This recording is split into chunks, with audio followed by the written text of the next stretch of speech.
Okay, so this is my first unboxing video, so please bear with me. I apologise if it's a little bit rough and ready. This is a review of the Steinhart Ocean One GMT with the black ceramic bezel, ordered from Steinhart Watches in probably around about the 10th of September. And as you can see, delivered by FedEx. I apologise to have opened the bag just for ease, but it was arrived at work today, and we'll be opening it. One of the good things about ordering watches from Steinhart is that they put the value of the watch on the front there, and for Australians watching this video, you'd know that anything below $1,000 in value is tax-free. Again, beautiful thing about Steinhart is you actually don't end up having to pay VAT, which is about 19%. So all the prices that you see on that website are indeed actually VAT free. So the watch came in a fair amount of bubble wrap, which is quite good. Obviously stops it from being banged around. Some papers there. The watch box itself. As you can see, it's probably good that there was a bit of bubble wrap there, because that watch box has been banged a little bit, but don't worry, hopefully the watch will be fine inside. Let's have a look at the actual documentation here, which I presume is just my order, excuse me. So there's the return forms. They have a 14-day no questions asked return policy. The only thing they ask is that obviously all the wrapping and the protective materials on the watch are kept there, and you don't change any of the links. And then to my order itself, so I ordered the Ocean One GMT with a black ceramic bezel, and I have also ordered the GMT Ocean One GMT in blue red, or the Pepsi bezel as you guys would probably know it. That's due probably next week, but I got an extra insert for that just in case, because the aluminium does tend to scratch, so I thought it's better to just get one now rather than wait, and if I do scratch the other one, then wait for another fresh bezel to turn up. And onto the watch itself. The box itself is quite nice. It's thick sort of white cardboard. Actually reminds me of the Amiga boxes, or the Amiga outer boxes. I'll just open it up. I've got the instructions, and also what is this? That's just in and around their return policy, just asking you not to remove any of the protective material. And you've got the instruction manual, and the instruction manual tells you congratulations for purchasing. So here we go. I've filled in the German instructions. As you can see, it comes with an ETA 2893-2 movement. For those of you, well, some of you would know already, but ETA, which is part of the Swatch group, those movements will start to become a little bit rarer as time goes by, as Swatch have made the decision to only supply ETA movements to brands within that watch group. So at the moment, Steinhart does have a good supply for them, but I would envisage that as time goes on, the likelihood of watches with ETA movements outside of a Swatch brand are probably going to be fairly limited. I don't know what that means in terms of resale value for these types of watches, but I can't see them losing too much value, and for some reason Steinharts do actually tend to retain their value quite a lot. As I mentioned, I got an additional bezel for the GMT Pepsi watch that's going to be turning up. This is actually interchangeable with the watch that I've got here, the GMT black ceramic, but as I say, it's probably easier just to get two watches rather than keep swapping bezels out. But this really is the iconic sort of GMT colour.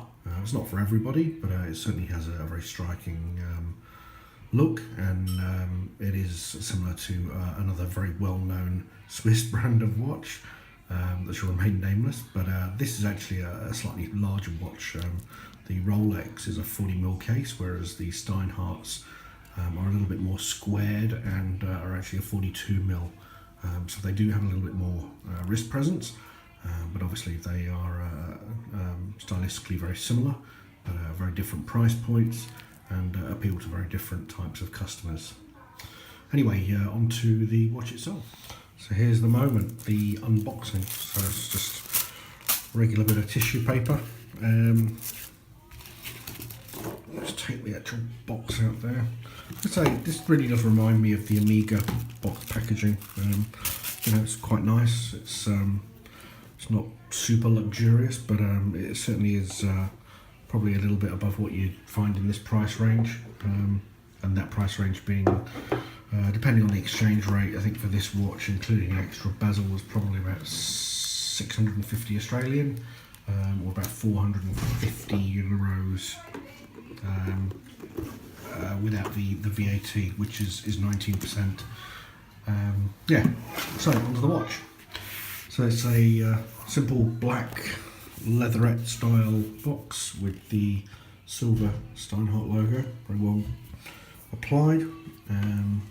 Yeah, it's quite nice.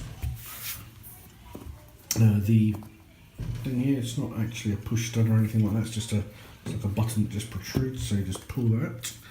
And so we'll just try and do this with two hands. Oh. And there we go. So watch comes in a fair bit of plastic wrapping, just sort of protective cover here, which is really good. You can see actually there the watch has been pressed up against it, and it obviously protects it through the journey. And again, going from Germany to Australia, it's a fair old journey, and I'm sure it's been bashed around. I think the tracking showed it in Charles de Gaulle, Abu Dhabi, Dubai as well. Made a pretty short journey there, and then from Dubai to Sydney. Strange enough, it arrived in Sydney on Wednesday evening. Went through customs at 11, and was on the truck being delivered to my work address by about 2:30 the following day. So once it got into the country, FedEx were pretty quick at getting it out to me. So thank you, FedEx. Anyway, I'll stop rambling. We'll start looking at the watch. So let's try and take it out. See, it's got a nice shine to it. So we'll just try and take some of this plastic stuff away. And there's the first thing is the hang tag. So the Steinhart Swiss made, and it is the, what it says, the, trying to get that to focus, GMT Ocean One black, with the ceramic bezel. The watch has this this plastic sort of cover over the sapphire, so we'll just take that off and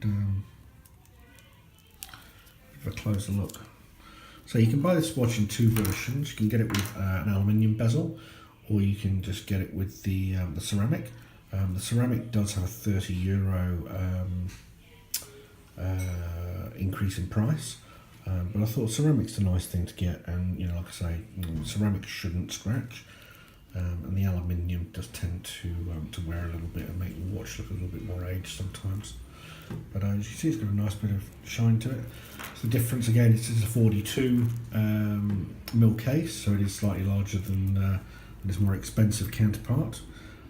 But again, 42 mil is probably the standard really now. So it doesn't suit everybody, but the flat lugs should make it slightly easier for people to wear, even if they think that 42 mil is probably a bit too big for them. It's nice polished sides. Got the Cyclops lens. So a bit of trouble focusing there. So there's a bit of dirt on the crystal there. Just give it a bit of a rub. Yeah, you can see it's nice. It is a screw and crown, and I haven't tried the.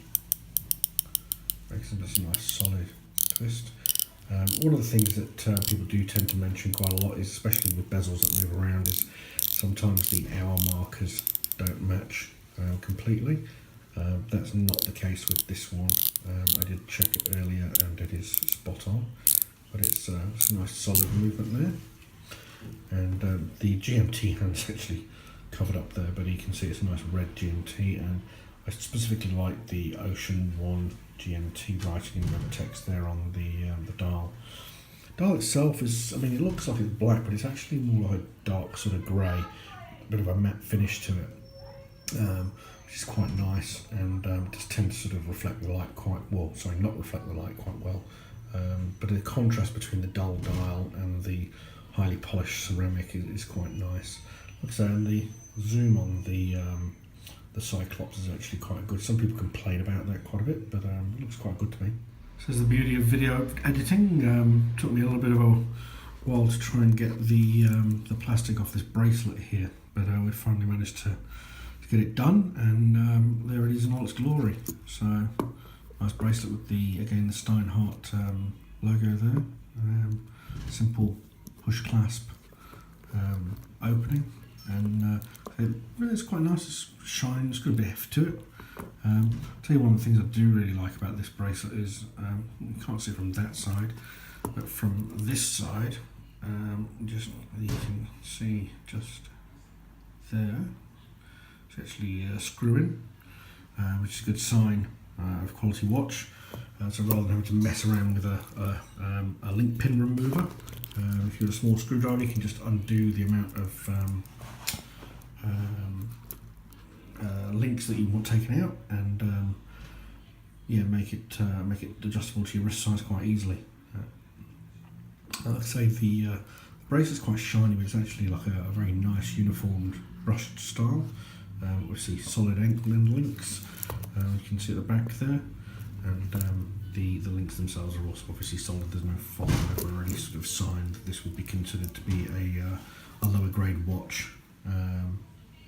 So the class, some people complain that these at the start are actually quite difficult to open, but this one is absolutely fine.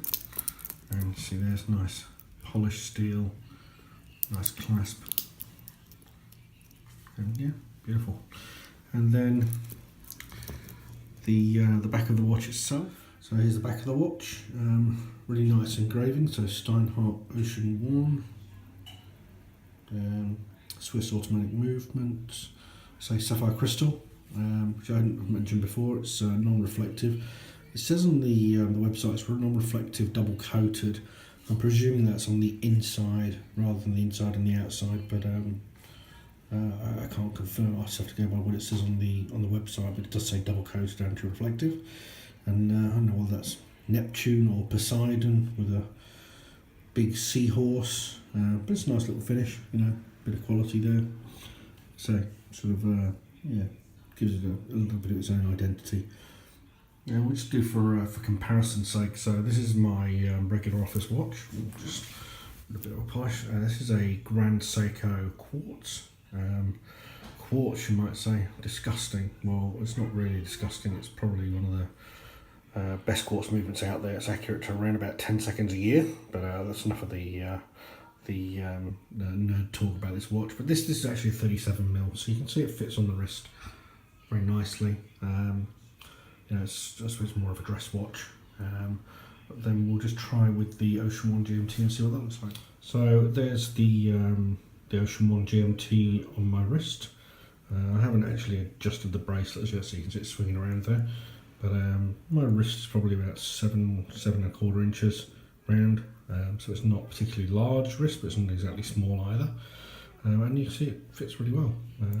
So the flat lugs sort of tend to make it fit a little bit better, as opposed to the rounded which you find on the Rolex. And I think the flat also makes it a little bit easier to get under the shirt cuff. Probably not as easy as the Rolex, which is a bit of a smaller watch, but for 42mm, perfectly fine as a standard sports watch and also a dress watch.